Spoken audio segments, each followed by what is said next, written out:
Monetizing digital services since 2004. Boosting the entertainment industry by making digital content accessible for everyone.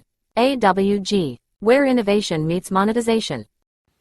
Welcome to the Human Capital Innovations Podcast. We're your source for personal, professional, and organizational growth and development, where we share original research, explore industry trends, and interview executives and thought leaders from across the globe. We hope you join us often for practitioner-oriented content around all things related to leadership, HR, talent management, organizational development, and change management.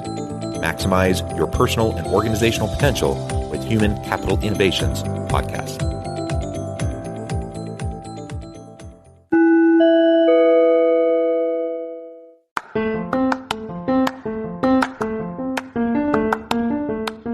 If you enjoy the Human Capital Innovations Podcast, enjoy ad-free listening by going to the Patreon page, and please consider contributing even at the producer or sponsorship level. And please leave a review. Thank you for your support.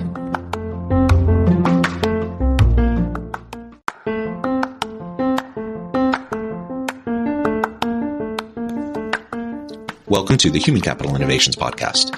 In this HCI Podcast episode, I talk with John Schneider and Harini Sridharan about modernizing performance management.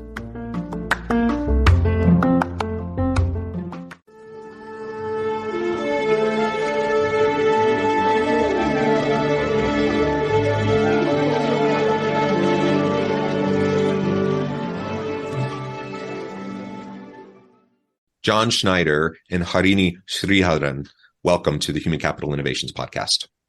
Thank you very much. Thank you. Glad to be here. It is a pleasure to be with both of you. You're joining us from different parts of California, northern and southern. I'm south of Salt Lake City in Utah. And today we're going to be talking about modernizing performance management and some better work systems that help you to do that. So I'm super excited to explore this with both of you. As we get started, I wanted to share your bios with everybody. John brings BetterWorks' vast experience and a proven track record of leading large-scale business transformations for growth and position in the marketplace. Prior to joining BetterWorks, he was vice president of platform and solutions marketing at IntApp. In this role, he was responsible for evolving product positioning to platform-based solutions that drove increased value for customers, expanded the business into new markets, and led to successful acquisitions of adjacent technologies to fulfill IntApp's position as the market leader. His work at IntApp directly contributed to accelerated revenue growth, which ultimately resulted in a $1 billion plus IPO. Harini is a strategic marketer who is passionate about how companies bring new offerings to market and get them into the hands of customers. As the head of product marketing at BetterWorks, she is responsible for their go-to market strategy, product launches, analyst relations, partnership marketing, and sales enablement. She has a decade of experience as a product marketer with notable companies such as Jive and IntApp, where she has supported key company initiatives such as crafting the company's IPO narrative, leading the go-to-market integration of strategic acquisition, and designing the messaging for a unified platform story across a wide range of products. Both of you have an amazing background and really fascinating careers. Before we dive on into the conversation more broadly, I'd love to just give both of you a minute to share anything else about yourselves, your background, your personal context, and then we'll dive on in.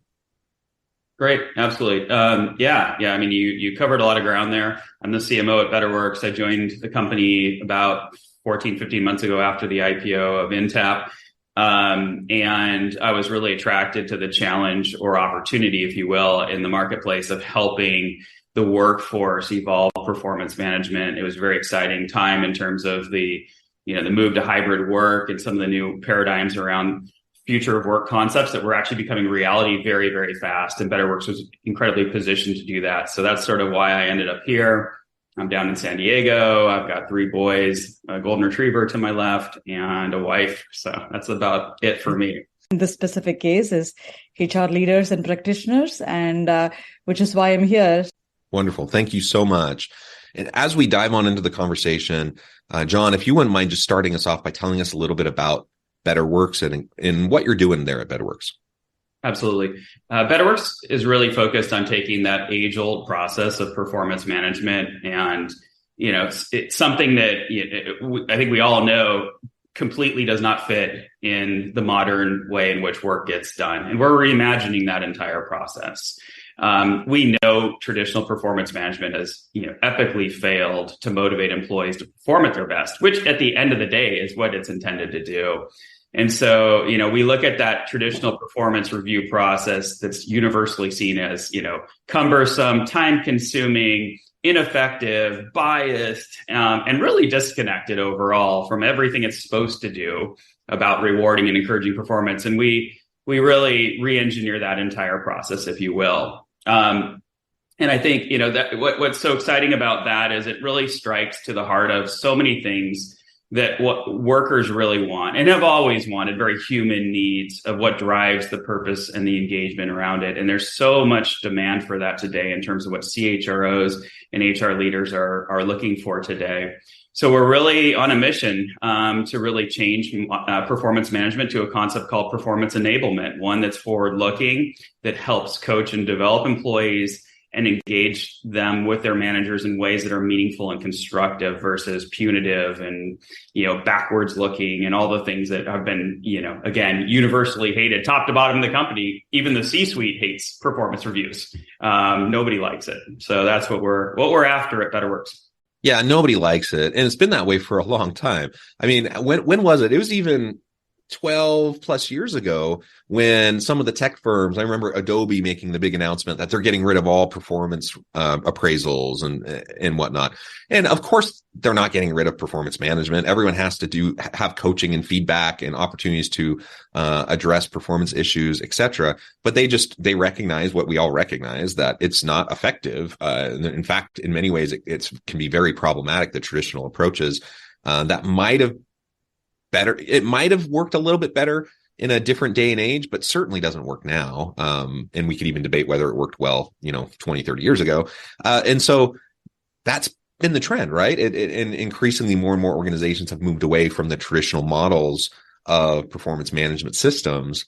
And in this modern era, in the modern world of work, and as things continue to evolve, we need to be able to adapt. And if we can't adapt, we're going to be dinosaurs. We're going to fall behind. Certainly, we're not going to get the best out of our people, but we're also going to continue these processes that are time intensive, don't really add a whole lot of value, and sometimes make things worse.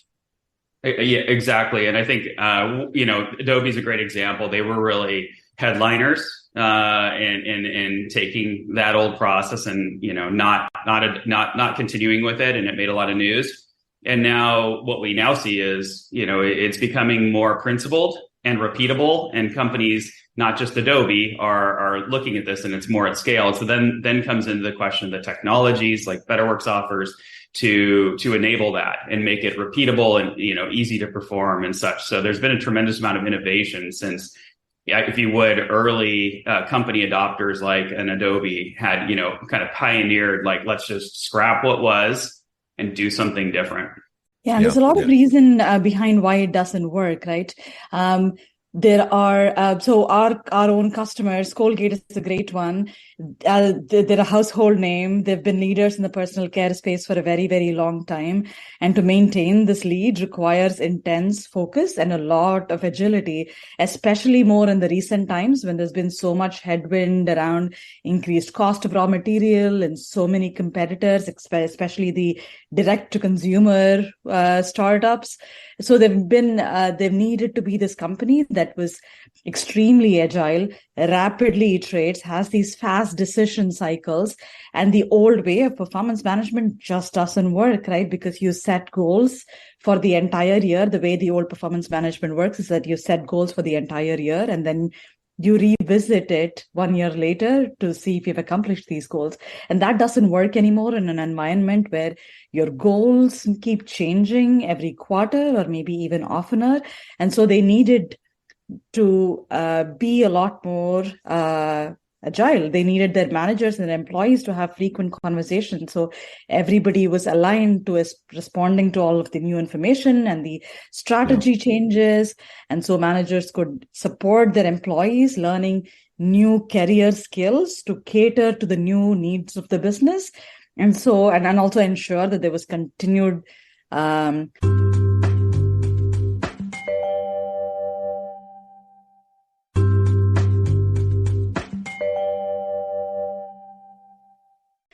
trust in leadership as leadership was making these changes. And that was one of the reasons why they chose BetterWorks. And that's just one of many use cases why that illustrate why the age-old performance management model doesn't work anymore, and why so many companies are shifting to this new way of monetizing digital services since 2004, boosting the entertainment industry by making digital content accessible for everyone. AWG, where innovation meets monetization. Approaching performance. Yeah, absolutely. Now, I also saw recently news around Red Thread Research Tech Consortium. I know BetterWorks joined the consortium. Harini, maybe you can tell us a little bit more about that involvement there and how you envision BetterWorks' involvement in the future. Yep.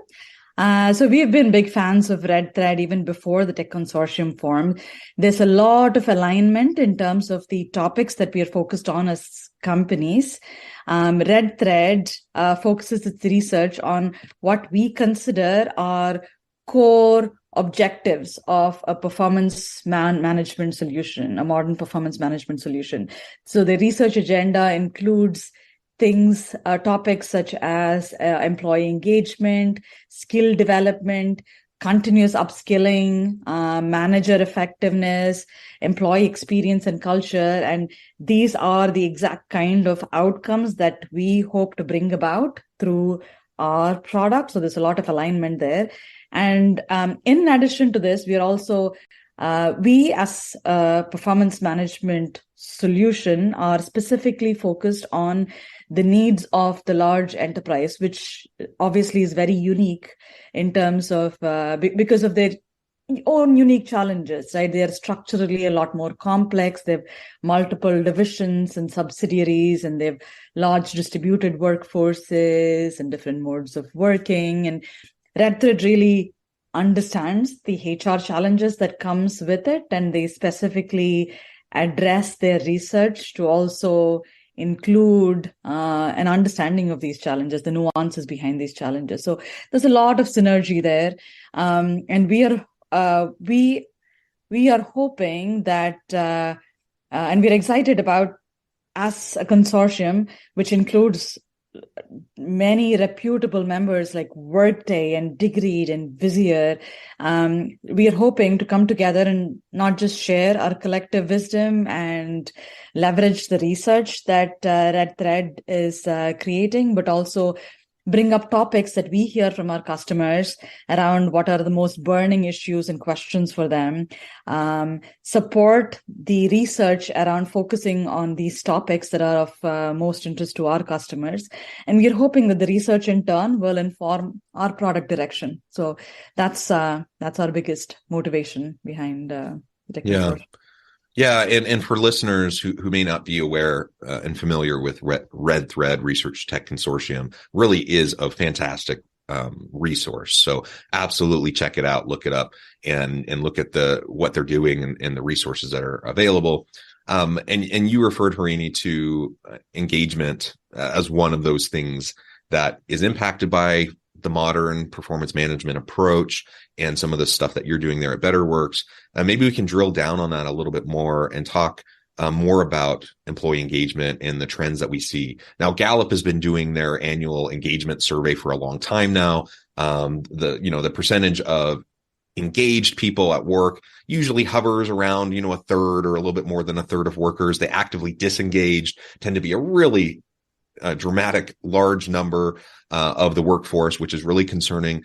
Tell us a little bit more about some of the current trends that you're seeing around worker engagement and what a different approach towards performance management, how that might be able to address some of this engagement types of issues and challenges that we're seeing. Yeah, that's an excellent question, and it's what BetterWorks is aimed at solving for. It seems like Gallup never seems to come out with a score that is satisfactory to businesses in terms of employee engagement, and it dropped to 32% this past year, which is definitely alarming. Which always implies that the disengagement level, the active disengagement level, is going up too, which is almost terrifying, probably to a CEO. So that's a challenge. And I think, the first thing we have to answer about, why is employee engagement such a barometer, and why is it so important? And, it's a bigger metric. For a long time, employee satisfaction was more just about, are you paid well? Are you happy being here? Do you like your colleagues, and how are your benefits? And it was very, specific, almost like contractual level. Is your role good? Contractual level things. But employee engagement tries to encapsulate the heart of how an employee experiences their work, which in turns to that commitment they'll have and their drive to do their best and perform at their best. And, we do repeatedly see that even satisfied employees, we do an annual study of the workforce. It's a global study. We have over 2,000 respondents. And what we found in last year's study was that even employees that were quitting or planning to quit said they have good feelings about their company. So employee satisfaction wasn't even on the radar of being too problematic, but they were disengaged or they were ready to bolt out the door. And that's pretty scary. So why would it be in a free fall, right? I think first, we all know the workforce is exhausted. In a short time, we've gone from the booming economy to one that's now wobbly at best, maybe going into recession. And then, and things that are not as much in the control of, not economic as much, but, the pandemic from, now there's war and then there's social unrest. There's all these variables that are weighing heavily in the lives of everybody, you, me, everybody. Right. And so I think we all know that one has been around, and it really exhausts the employees, and probably leads to some, concerns there. But, also that point that we made early on, which was, work has fundamentally changed, right? In a few short years, there's been about 2 decades of future of work predictions that have been crammed into those very short windows. Remote and hybrid work. We have much more network teams solving problems, which means managers have a completely different role in that environment. The way goals are accomplished in team environments. And there's so many other things that we've started to see and realize about that new, the new way in which work is getting done today. And workers, it's not lost on them that they're, that this work environment has changed. The butts and seat model no longer, is believable. Before it was, employers saying you got to sit here 40 hours a week. They're like, wait, for 3 years, I just navigated my job at home. In fact, I worked more hours and did more.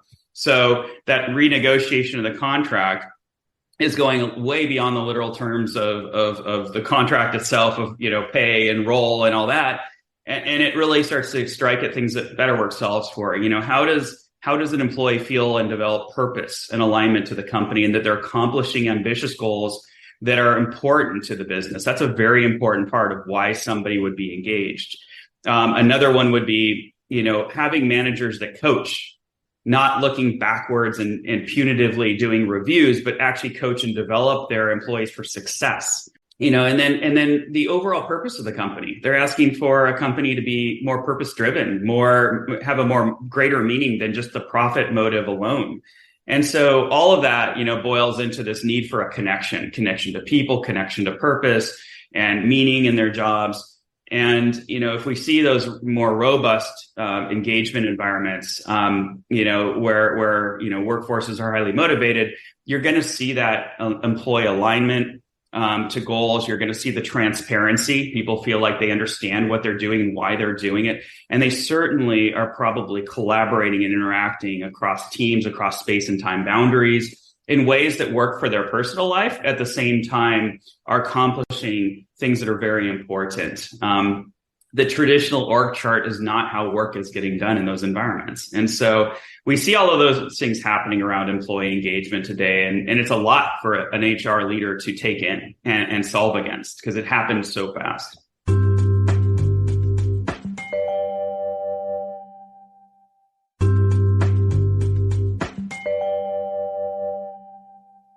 So there's also the manager effectiveness angle to this, right?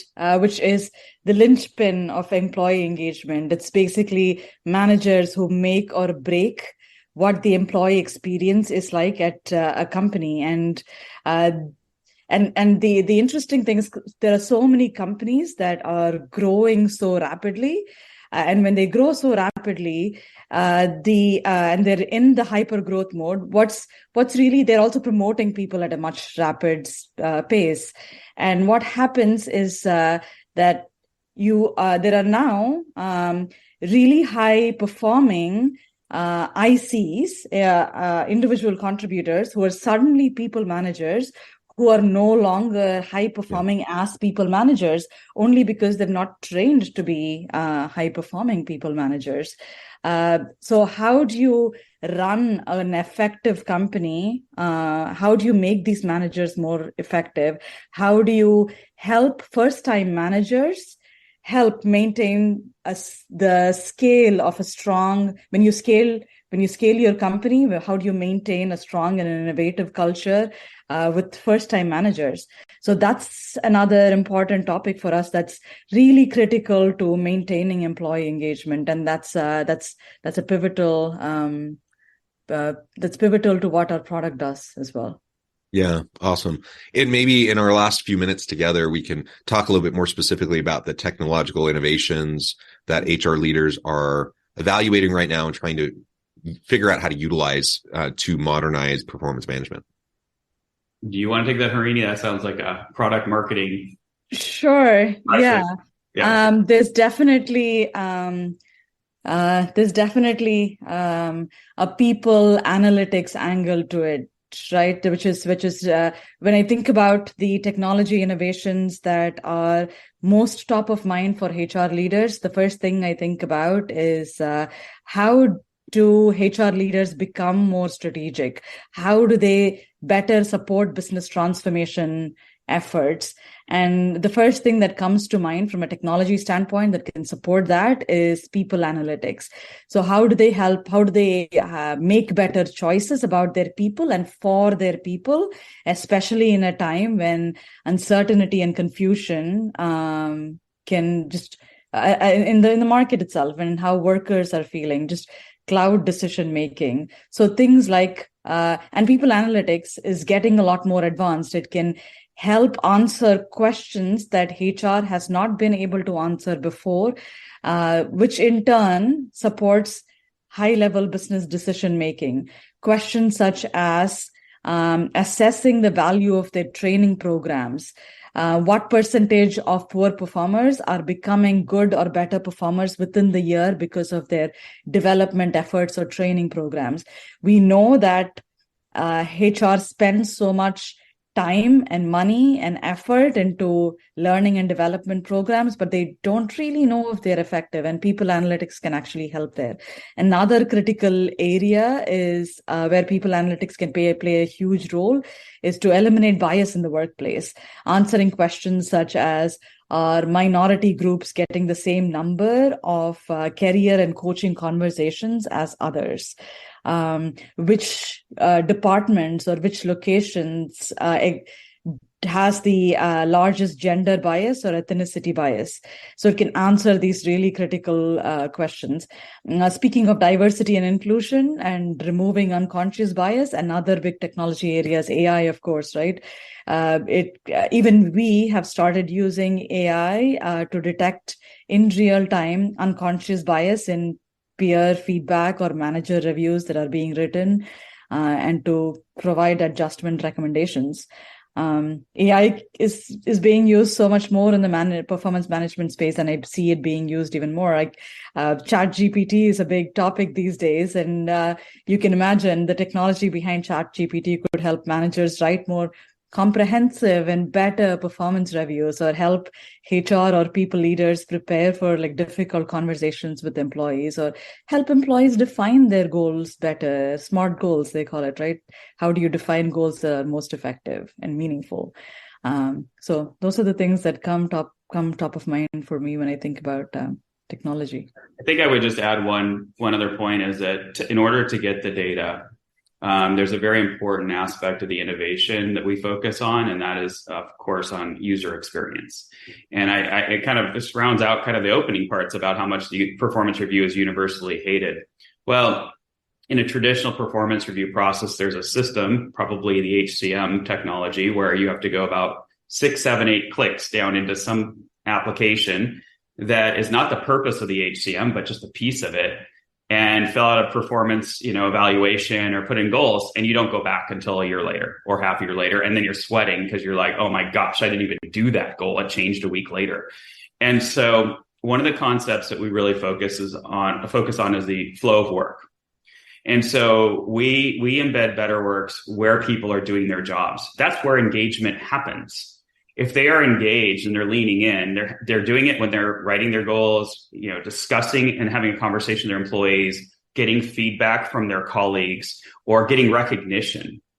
And the idea that that's going to be a standalone technology application whereby somebody has to go into it and all that does not reflect the way work gets done. And this is the real challenge that the way technology providers have gone after this problem for many years now aren't solving for. And BetterWorks, and somebody who uses BetterWorks, an employee, is likely to log in on average every week.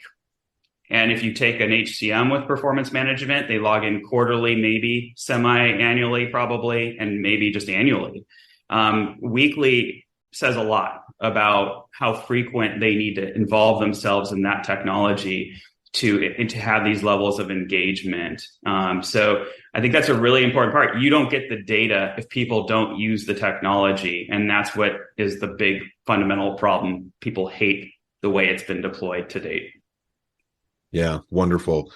John and Harini, it's been a real pleasure talking with you. I note the time. I need to let you go here in just a minute. Before we wrap things up, I wanted to give you a chance to share with the audience how they can connect with you, find out more about your work, your team, and then give us a final word on the topic for today. Connect with us, betterworks.com. You can always also reach out to me specifically. It's maybe in the podcast title, I'm sure my name is included. It's basically my first name dot last name at betterworks.com. Feel free to reach out to me directly as well.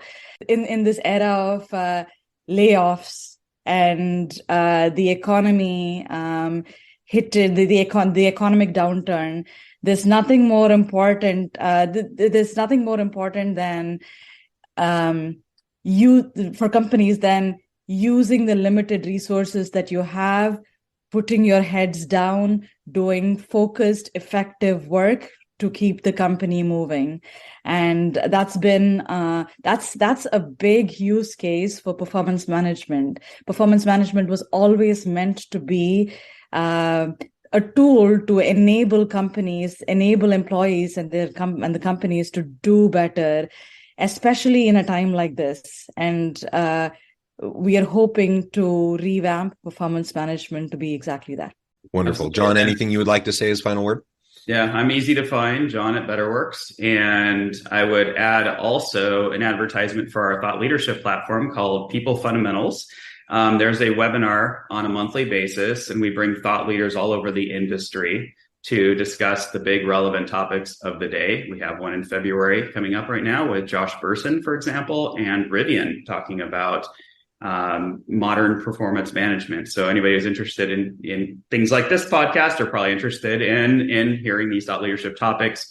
I think I'd close on, just kind of to add to it all. I think, one thing at BetterWorks, we don't like talking about how HR needs to take a seat at the table. They have a seat at the table. And I wanted to, just really urge CHROs and HR leaders to really look at their position from the standpoint of how much CEOs need them to lean in on the strategy and how to operationalize that strategy with the workforce in ways that they probably weren't asked in the past. All of this technology, the hybrid work environment, all these things, there's more at their fingertips to achieve all of this than ever before. It actually should be an exciting time to take on those challenges and be that hero to the CEO who's trying to get that workforce agility, develop the resilience needed, especially in a down economy. All of those things are relevant, and they're needed more than ever.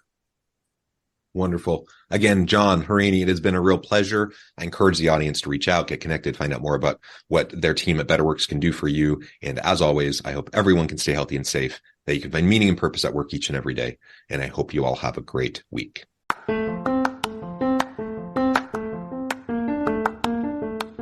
If you enjoy the Human Capital Innovations podcast, enjoy ad-free listening by going to the Patreon page. And please consider contributing even at the producer or sponsorship level. And please leave a review. Thank you for your support.